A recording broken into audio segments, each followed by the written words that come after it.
اچھا جی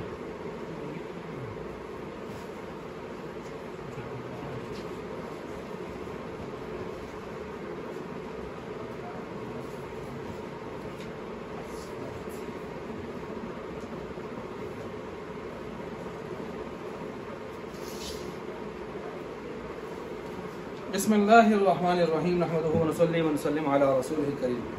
اچھا جی، اس میں غیر متمکن کی ہم قسم پڑھ رہے ہیں یہاں پر، اس کو ہم کر لیتے ہیں اب یہاں پر 36 سبق نمبر 36 میں ہم پڑھ رہے ہیں یہاں پر اسماء اصوات، اور آگے مرکب من صرف اور کنایات بھی ہیں۔ تو وہ باتیں انتہائی مختصر ہیں اور آسان سی باتیں ہیں، الحمدللہ آپ نے پچھلے سال تفصیل سے ان کو پڑھا ہے جی۔ اسماء اصوات، اصوات کس کی جمع ہے ڈاکٹر صاحب؟ صوت کا معنی کیا ہوتا ہے؟ آواز۔ اسماء اصوات سے کیا مراد ہے؟ وہ اسماء جن کے ساتھ آواز دی جائے، آواز نقل کی جائے، کسی کی آواز نکالی جائے۔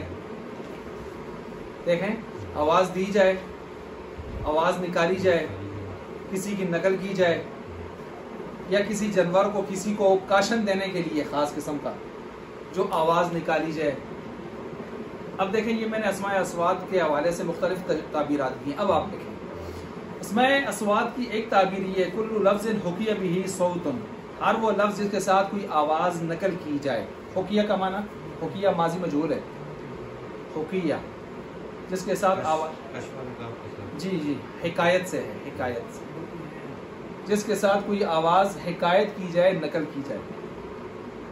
جیسے غاقا غاقا، اب کاؤ کاؤ کاؤ ایسا آدمی کرنا شروع کر دے، یا غاقا غاقا کہنا شروع کر دے، تو اب دیکھیں یہ کوے کی آواز کو نقل کیا جا رہا ہے، کوے کی آواز کو نقل کیا جا رہا ہے۔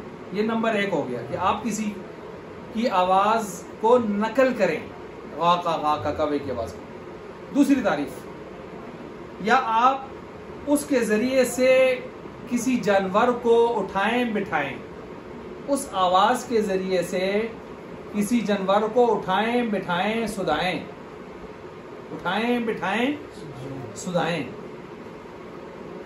مثال کے طور پر نخا لإناخة البعیر والجمل والابل، بعیر ابل جمل ایک ہی چیز ہے، کیا؟ اونٹ۔ جیسے عرب لوگ نخا نخا کہہ کر اپنے اونٹ کو اٹھاتے بٹھاتے ہیں نا، آئی بات سمجھ؟ تو بٹھانے کے لیے جب یہ لفظ استعمال ہوتا ہے، آپ دیکھیں یہاں ڈاکٹر صاحب ایک کاشن ہے نا، کورڈ ہے، کاشن ہے، جس کے ذریعے سے اپنے اونٹ کو بٹھایا جا رہا ہے، تو یہ بھی کس میں آ جاتا ہے؟ اسماء اصوات میں۔ تو ایک یہ ہے کہ آپ کسی کی آواز نقل کریں، ایک یہ ہے کہ آپ اس آواز کے ذریعے اپنا ہدف حاصل کریں، جانور کو اٹھا بٹھا کے دو گے۔ تیسرا کتاب والے نے نقل نہیں کیا، بہائم چوپائے، بہائم بہیمہ کی جمع ہے چوپائے، ان کو میں کیا کہتے ہیں ڈاکٹر صاحب؟ ڈنگر، ٹھیک ہے جی۔ اچھا، یہ ہو گیا۔ انعام بھی کہتے ہیں نا، انعام من بہیمۃ الانعام، سست رفتار والے جانور،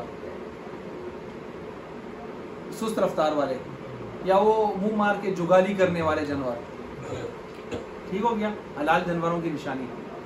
اچھا جی، کتنے ہو گئے؟ 2 ہو گئے۔ تیسرا انہوں نے نقل نہیں کیا، وہ نوٹ کریں۔ نمبر 3، باطنی کیفیات کا اظہار کرنے کے لیے جو جن کو لایا جائے، باطنی کیفیات کا اظہار کرنے کے لیے ان کو لایا جائے۔ مثال کے طور پر بخا بخا خوشی کے وقت، اوہ اوہ کھانسی کے وقت،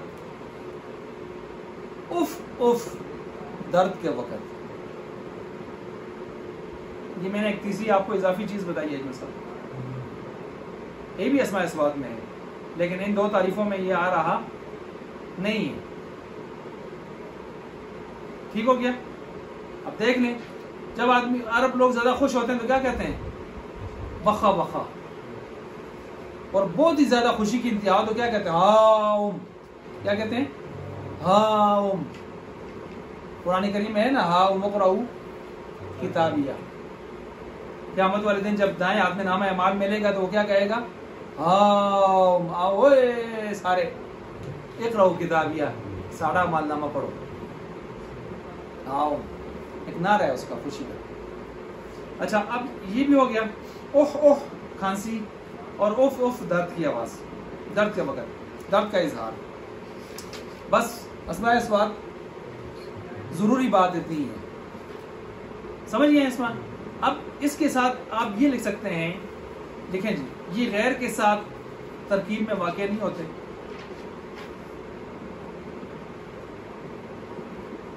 غیر کے ساتھ ترکیب میں واقع نہیں ہوتے، بتائیں مبنی ہونا چاہیے معرب ہونا چاہیے؟ مبنی تو ہے ہی مبنی ہے نا، کیونکہ اس میں غیر متمکن کی قسم ہے۔ اگر ہو بھی جائیں، اگر واقعہ ہو بھی جائیں تو ترکیب کا ان کے اوپر اثر نہیں ہوتا۔ ہاں اعراب شاب نہیں آتے، مثلاً کیا کہیں گے؟ اس نے آواز دی ان الفاظ کے ساتھ، کیا کہیں گے؟ غاقا غاقا، غاقا غاقا کے اوپر کون سا اعراب آیا ہے؟ اچھا اگر واقعہ ہو بھی جائے ترکیب میں تو ان پر ترکیب کا اثر بلکہ بطور حکایت ذکر ہوتے ہیں، بطور حکایت ذکر ہوتے ہیں۔ یہ خاص بات تھی جو میں نے آپ کو لکھوا دی۔ اب آگے چلیں، النوع السادس المرکبات۔ اب دیکھیں یہاں بڑے مزے کی بات ہے، مرکبات انہوں نے لفظ کہہ دیا ہے ایک ہی مرکب اس میں، نہ مرکب اضافی اس میں آتا ہے، نہ مرکب توصیفی اس میں آتا ہے، نہ مرکب اچھا میں نے صرف لکھا، یہ غلط لکھا میں نے، یہ مرکب بنائی ہے۔ مرکب کون سا ہے؟ بنائی ہے، ٹھیک ہو گیا۔ اور نہ اس کے علاوہ مرکب مانا صرف وغیرہ یہ اس میں آتے ہیں۔ اس میں کون سا مرکب آتا ہے؟ یہ جو غیر متمکن میں ہے، مرکب بنائی ہے، کیونکہ مبنی ہے نا، مبنی میں کون آتا ہے؟ مرکب بنائی۔ مرکب بنائی کون سے آپ بتائیں ذرا؟ 11 سے، احد عشرہ سے لے کر 9 عشرہ تک، دونوں جز مبنی مرفوع ہیں سوائے 12 کے، اس کا پہلا جز کیا ہے؟ معرب ہے۔ کیوں معرب ہے؟ پہلا جز اثنان ہی تھا، اثنا ہو گیا تو تبدیلی کو قبول کرتے ہوئے نون کو گرایا اضافت کی وجہ سے، تو تبدیلی معرب میں آتی، مبنی میں نہیں آتی، اس سے پہلے جز کو ہم نے کیا قرار دیا؟ معرب۔ اب سوال یہ پیدا ہوتا ہے احد عشرہ میں دونوں جز مبنی کیوں ہیں؟ تو جواب یہ ہے کہ احد الگ تھا، عشرہ الگ تھا، یہ اصل میں تھا احدون و عشرون، واو کو دوسرے عشرہ نے اپنے اندر چھپایا، حرف کو چھپایا تو وہ کیا ہو گیا؟ مبنی، کیونکہ حرف کو چھپانے والا کیا ہوتا ہے؟ مبنی، مبنی کو چھپانے والا مبنی، چور کو چھپانے والا چور، تو مبنی کو چھپانے کی وجہ سے چور مبنی ہو گیا۔ اب جب وہ مبنی ہوا تو اس پر تو اعراب نہیں آ سکتا۔ اب احدہ کے اوپر اعراب کیوں نہیں آتا؟ کہ احدہ عشرہ کے ساتھ مل کر وہ اس کا حصہ پارٹ بن گیا، تو جب حصہ بن گیا تو اب احدہ کی دال آخر نہیں ہے، وہ درمیان ہے، کلمے کا کیا ہے؟ درمیان ہے، اور اعراب درمیان میں نہیں آتا، آخر میں آتا ہے۔ یہ پرانی باتیں یاد آ رہی ہیں کچھ؟ اچھا اب یہاں پر کون سا اسم مراد ہے؟ مرکب بنائی، مرکب بنائی، نہ کہ کوئی اور مرکب۔ انہوں نے مرکبات جمع کیوں کہا ہے؟ وہ مرکب بنائی ایک تو نہیں ہے نا، احد عشر سے لے کر 9 ہیں، کتنے ہیں؟ تو 9 جمع ہی ہوں گے پھر نا۔ اب دیکھیں ذرا، المرکب مرکب کلو اسم، وہ ایسا ہر وہ اسم ہے رکیبہ جس کو جوڑا گیا ہو من کلمتین، 2 کلموں سے، لیست بینہما نسبت، جن دونوں کے درمیان میں کوئی نسبت نہ ہو، نسبت کی تشریح ہو رہی ہے۔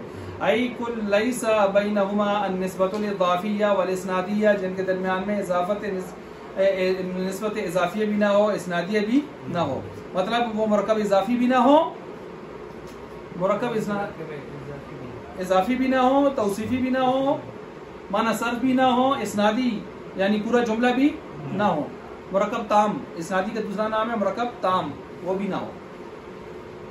فَإِن تَضَمَّنَ الثَّانِي، بس اگر دوسرا حرف جو ہے وہ، دوسرا لفظ جو ہے وہ متضمن ہو، چھپا رہا ہو اپنے بغل میں حرفن، کسی حرف کو چھپایا نہیں چھپایا؟ کس نے؟ عشرہ نے۔ کس کو چھپایا ہے؟ واو کو۔ یجب بناؤہ مع الفتح، دونوں کو مبنی بر فتح پڑھنا واجب ہے۔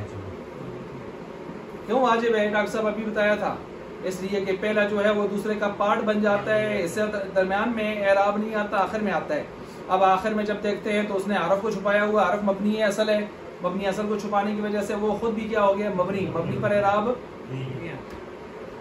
کا 11 الی 19 جیسے 11 سے لے کر 19 تک یہی قاعدہ چل رہا ہے الا 12 مگر یہ کہ 12 فإنها معربۃ کالمثنى وہ تو معرب ہے مثنى کیوں مثنى کی طرح جیسے تثنیہ ویسے بھی کیا ہوتا ہے معرب تثنیہ آپ نے پیچھے پڑھا ہے اسماء موصولہ تو مبنی تھے لیکن ان میں جو تثنیہ والے تھے وہ کیا پڑھے تھے آپ نے یاد آ رہے اللذانی اللذینی اسماء اشارہ آپ نے پڑھے تھے مبنی ہے لیکن ان میں آپ نے تثنیہ کیا پڑھے تھے معرب مثلا ہاذانی ہازینی ہاتانی ہاتینی یاد آ رہے تو اس لیے تثنیہ ویسے بھی معرب ہوتا ہے اب یہاں پر دیکھ لیں اسنانی وہ اس میں بھی نون کے رہے اضافت کی وجہ سے لہذا پہلا جز معرب شمار ہوگا سمجھ گئے اس بات کو اچھا اب آگے چلیں اب آگے وَإِن لَمْ يَتَضَمَّنْ ذَلِكَ اور اگر وہ متضمن نہ ہو اس کو کس کو حرف کو حرف واو کو فَفِيهَا 3 لغات اس میں 3 لغتیں ہیں اس میں کتنی لغتیں ہیں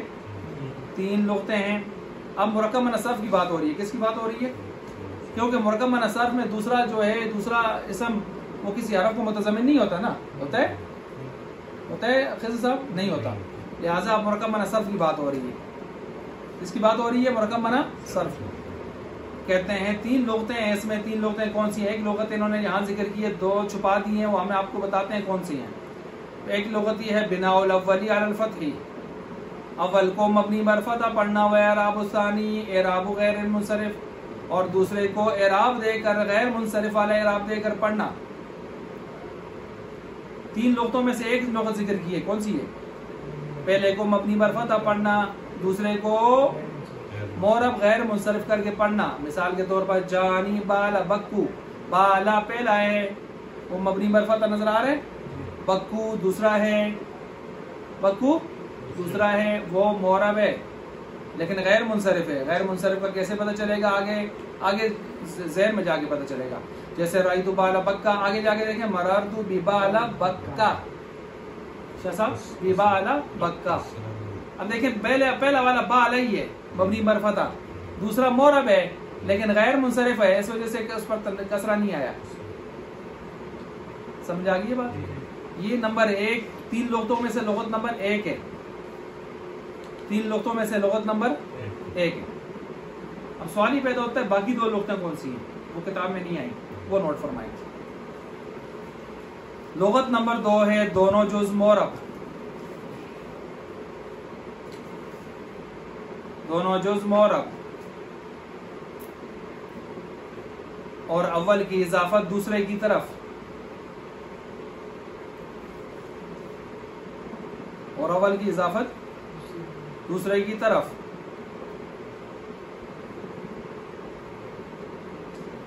اور مضاف الیہ غیر منصرف یہ نمبر 2 بیان ہو رہی ہے دونوں جز معرب اول کی اضافت دوسرے کی طرف اور مضاف الیہ غیر منصرف مضاف الیہ غیر منصرف اس کی مثال چلیں دیں جی مررتو کے ساتھ مثال دیں مررتو دونوں جز معرب مررتو ببا علی پہلے سن زیر کے دیے ببا علی پہلے زیر کے دیے نا معرب ہے اور دوسرا بھی معرب ہے اور مضاف الیہ اور غیر منصرف ہے ببا علی بکا مررتو ببا علی بکا کیا سب سمجھیے اس کا لگو پہلے زیر کے دیے غیر منصرف ہے کیا اس کو معرب ہے دوسرا بھی معرب ہے لیکن غیر منصرف ہے مررتو ببا علی بکا حالانکہ دوسرا مضاف الیہ ہونے کی وجہ سے مجرور ہونا چاہیے تھا لیکن مجرور کیوں نہیں پڑھا ہم نے غیر منصرف ہے جی دونوں طرح آ جائے گا یہ دوسری لغت بیان ہو رہی ہے دوسری لغت یعنی دوسرے نحویوں کے نزدیک جو ہو رہا ہے جی اب تیسرا نوٹ کریں نمبر 3 نہ با علی تو با کی وجہ سے زہر ہے بکن ہونا چاہیے تھا وہ مضاف الیہ ہونے کی وجہ سے لیکن وہ اس پر غیر منصرف ہونے کی وجہ سے تنوین نہیں آئی کسرہ نہیں آیا اچھا آگے چلیں با کی وجہ سے سمجھ گئے بات کو؟ یہ وہ والی بات نہیں ہے کہ اعراب آخر میں ہوگا درمیانی کلمہ ہے، وہ اس کا ہے جس نے حرف چھپایا ہوتا ہے، مرکب بنائی کی بات ہے، اس کی نہیں ہے یہ. ہاں من صرف ہے، اس میں وہ والا مسئلہ نہیں ہے، شاید آپ کے ذہن میں وہ ہے اور ہے.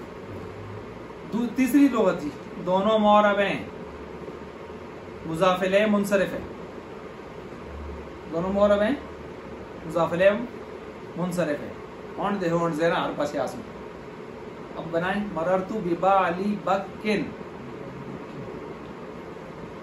شاہ صاحب سمجھ گئے؟ مررتو ببعلی بکن، کیونکہ آپ مضاف الیہ کیا ہے ڈاکٹر صاحب؟ منصرف ہے.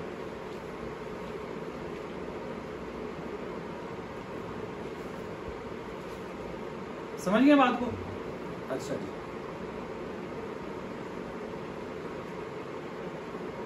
اب اس کو صاحب کاٹ دیں چھوٹی چھوٹی